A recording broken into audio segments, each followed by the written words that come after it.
Welcome, everybody, to the Landry Football Podcast Network as we take a look at the Big 10 action this weekend and get a look around the league and how we think some of the matchups may turn out this week. A reminder that you can get even more film room breakdowns on the Big 10 games, on all the college games by conference over at LandryFootball.com. More breakdowns than we're able to give you here.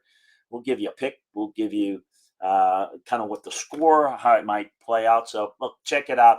Also, we've got information for you, maybe what players to play in the game, fantasy information, college, NFL, news notes, inside information. If it involves players, teams, coaches, or schemes at the college and NFL level, we got it for you over at LandryFootball.com. Take advantage of the season-long discount, the football season discount, or try it out for a month, whatever is your favorite. We even got a 6-month option as well. So check it out over at LandryFootball.com. A little Big 10 action. Let's go through them pretty quick. Connecticut goes to Michigan. Michigan has not played really good teams yet. J.L. Morris team, not very good. Running game has been adequate in the first couple of games. They lost to Utah State. They actually played pretty well against Utah State, and they won over Central Connecticut. They might have something in their freshman quarterback, Zion Turner, but the defensive front has been totally gouged. They'll be gouged again. And Michigan, they're just trying to, see if they can protect the football, play well. The Connecticut's turned the football over. The running game is really getting it done for Michigan, averaging close to 7 yards a carry. They'll do even better than that. Obviously, it has a lot to do with who they've played thus far. They want to average that in conference play, of course. The lines of scrimmage have been really good. Easy scrimmage game, blowout game, large margin. We got a pick for you over at Landry Football. Check that out. Oklahoma, Nebraska. Scott Frost era is done. Mickey Joseph is the interim head coach. Expect Nebraska to respond and play hard, play better, play looser. What does it mean for the outcome of the game? We'll get to that in a second. It's not a bad roster. They lose a lot of close games. You can't lose that many close games if you have bad players. They're pretty decent. Too many turnovers, too much sloppy play on special teams. It's just Oklahoma might not have the amount of offensive productivity that, say, even Georgia Southern did. But this is a better team. I just think that Nebraska will play an inspired game. I don't think they have enough playmakers. And look, when Casey Thompson is in a groove and if he plays with a little more poise, they may be able to score some points in this game against this Oklahoma defense, which hasn't been tested yet. The defense is a real concern, and the ground game for Oklahoma is going to get going, and I think that could be very, very problematic. So we'll kind of see how that plays out, but definitely I'm curious to see how Nebraska plays it and do like Oklahoma in the game. Purdue, Syracuse, fun one. Don't know where to go with this. It's at Syracuse. Purdue is really very effective in the passing game. I worry about Syracuse's secondary. There's a ton of production there, but the mid-range throws, I think, are going to be there for Purdue. Aiden O'Connell, they were really good against Penn State. Syracuse has looked really good thus far. Sean Tucker is a star. Garrett Schrader's been terrific. They've been real effective. Penn State, Sean Clifford didn't carve up the baller secondary. I'm curious to see if Syracuse can have enough balance. The Louisville game was a stunner on how dominant they were against Louisville. Connecticut's bad. Will Purdue get enough out of the run game to keep Tucker from going off the field? It's at Syracuse. Purdue 1-point favorite. Interesting to see how this one. Got a little bit of a surprise pick for you in that game. Check it over out at LandryFootball.com. Northwestern hosting Southern Illinois. Poor Northwestern turned the football over. Un-Northwestern-like to play that sloppy against Duke. three giveaways, including a brutal late one that killed the comeback attempt and that 31-23 loss. Duke played well defensively. And the Salukis are scoring a lot of points. They're doing a really good job controlling the clock. Um, I think this is a game in which Northwestern can get the passing game going. Um, they were incarnate word through the football on Southern Illinois. There's no reason for Northwestern to not get some success. Ryan Helinski has been really good thus far. I thought he played well against Nebraska. I thought he moved the football team pretty well against Duke. He'll have a chance to make some big plays this week against the Salukis. So they're going to get the running game going, work the passing game. We'll see if they can pick up where they left off against Nebraska. Western Kentucky goes to Indiana. A real interesting matchup in that I think Western Kentucky can. It's not the machine of a passing game that they've been in the past, but they've only played Austin Peay and Hawaii this far. But Austin Reed has been good. It's not Bailey Zappi, but he's good. The Indiana backfields move the football pretty well. They've not made a ton of mistakes. They took advantage of Illinois' mistakes in that win. They're getting the pass rush pretty effectively. Time of possession is an issue. I think kind of Basilite needs to be more accurate. You pull the win out for them, but they're going to need better play here. You can't have sloppy play and give extra possessions to Western Kentucky, or it could be a problem. They struggled too much against Idaho for my liking. I think they'll bounce back. They couldn't run the football against Illinois.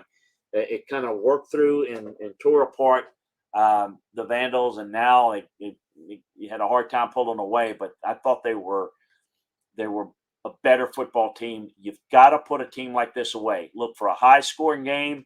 We'll see if Indiana can pull it out. Check it out at Landry Football. Rutgers Temple. Rutgers team is playing well. Temple is not. Bad-looking team. They've got their first win in the Stan Drayton era. A win over Lafayette. The defense has been fantastic so far on third downs, just allowing a 16% conversion. But Rutgers isn't going to come out winging it. They're going to run the football. They're going to protect the football. Temple's forced some turnovers. Rutgers won't make them. So the run defense has been really good for Rutgers.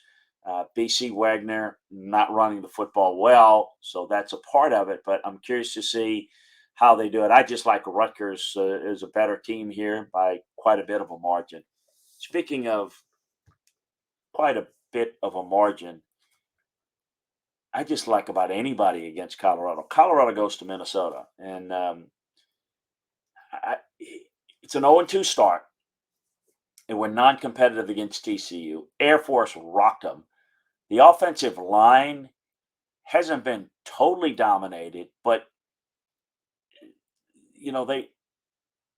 they're not really good at establishing the line of scrimmage in the run game. And I worry about their physicality in this matchup.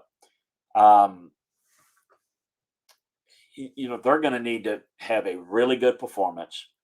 And, they're going to have to catch Minnesota in one of their games in which they play a poor game, which at times they do.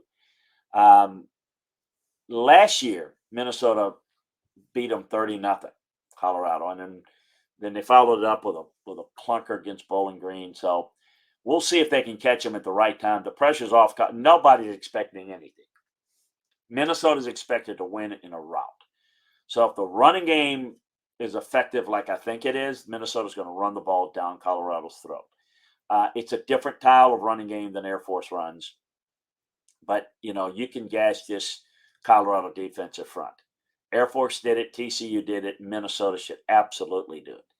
And I don't see where Colorado's going to get much of an offense. So we'll see how this plays out like Minnesota here. You think Wisconsin's going to rebound at home against New Mexico State? They should. Wisconsin's not protected the football. New Mexico State's going to have to force some turnovers in abundance. And I think Wisconsin controls this game at the line of scrimmage, dominates them. I think they're the ones that's going to cause some problems. and creating turnovers, and having New Mexico State play a poor game. Now, Jerry Kill is going to have his team well prepared, playing hard. I just think at the line of scrimmage, they're really, really going to struggle. I talked about this in the SEC show in preview earlier. Penn State Auburn is certainly maybe the intriguing matchup of the weekend, one of them anyway. Penn State has played pretty well the past couple of weeks. They got by Purdue. That game could have gone either way. There were problems defending the pass against Aiden O'Connell and Purdue. Auburn doesn't pass it very well. Auburn hasn't allowed anything on the ground. I don't know that Penn State, with their improved running attack, outstanding freshman back, I just don't know that they're going to run the football well on Auburn. So they're going to have to win it through the air, and I would trust Penn State to win it through the air more than I would Auburn. Auburn is not getting enough out of the passing game. They had their hands full against San Jose State. I don't know that this game is going to have a ton of points in it. Can TJ Finley have a good game? Will Robbie Ashford, come in and play well and maybe spark them? Penn State's not really tested. Neither is Auburn. The secondary's got some issues. Can Auburn take advantage of it? Is that's home for Auburn? They want to keep this as a close physical game. I don't know here. I think Penn State is the better team. Do I trust a James Franklin coach team? I do not. But I just don't know that this Auburn has enough offense. Do they awake a little bit on offense? If they do, they can pull the win out here. Toledo at Ohio State. Enough said there. The Rockets are playing well. They are one of the better teams in the MAC. They've had tune-up games against LIU and UMass. DeQuan Finn is a good quarterback. He needs to be a little bit more accurate, but he's very capable. Ohio State should be able to run the football. They should be able to throw the football. The running game's been solid. Travion Henderson, Mayan Williams has been great. They'll have success defensively. Excuse me. They just need to slow down Finn, make him win through the air, and that's the big difference. So, listen, I think this Ohio State team's going to be just fine, and I think they win going away. Michigan State goes to Washington, an intriguing game. Michigan State is running the football well. The pass defense has been pretty solid, beating Western Michigan and Akron. Doesn't mean that the Spartans are going to fix everything and have their chances, but Washington hadn't been tested, and they had easy wins over Kent State and Portland State. I don't know how good they are. I feel a little bit more comfortable personnel-wise with what Michigan State's doing.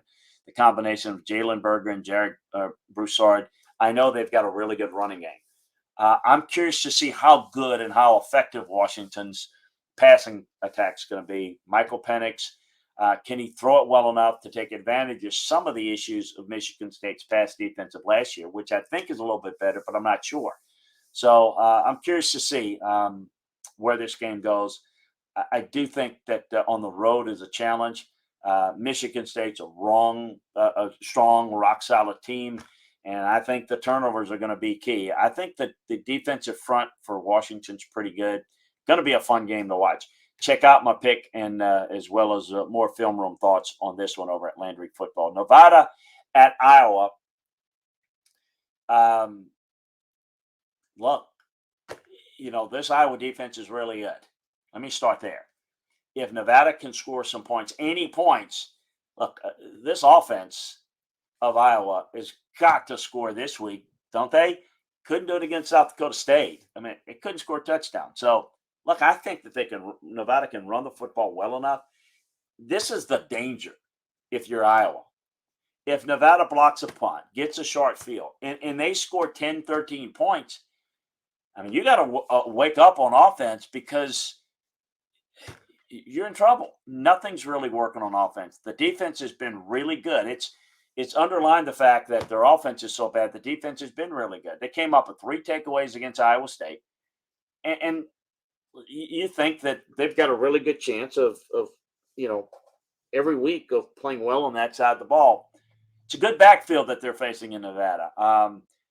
I think Iowa's got to score some points here. I just don't think it's going to be a complete turnaround, but I'm thinking they're going to get 20 points or so. If not, I'd really be worried even further about their offense for the Hawkeyes. SMU goes to Maryland. Intriguing game. Rhett Lashley's squad has jumped out to a good start. The passing game working without a problem there, and had wins over North Texas and Lamar. The Terps haven't faced a guy like Tanner Mordecai yet. They just gave up close to 300 passing yards to Charlotte. Defensively, Maryland has been pretty good. They've yet to force a takeaway. The defense of SMU has forced 5 turnovers. Terps, they're going to bomb it away. The defense has been pretty good so far for SMU, but they just haven't played anybody. Maryland, I think, is a better team here. I think they win in a high-scoring affair. I'm curious to see what Talia Tagovailoa does. He's averaging close to 11 yards per pass attempt. He's going to stretch the field against this weak SMU secondary. Won't be easy. A lot of points. Kind of like Maryland here. Don't necessarily trust Maryland and Mike Loxley, but I think they're the better team and they get it done here. Well, folks, that's a look at the Big Ten preview here and Big Ten football and beyond, part of the Landry Football Podcast Network. We appreciate you joining us, and we hope you spread the word. Do a couple of things for me. Sign up for the Landry Football Podcast Network. That's where you get all of our work, and then you can sign up for Big Ten football and beyond and get all the Big Ten information, or if you're a fan of another conference, SEC football and beyond, ACC football and beyond, Big 12 football and beyond, Pac 12 football and beyond. You know the drill. So check it out. And then finally, check out LandryFootball.com, where you get the most detailed film room breakdowns of the college game, the NFL game, everything soup to nuts. If it involves players, teams, coaches, schemes on the college and NFL level, we got it for you at LandryFootball.com. Enjoy the games and join us for another edition, another topic of football talk here on the Landry Football Podcast Network. See you soon.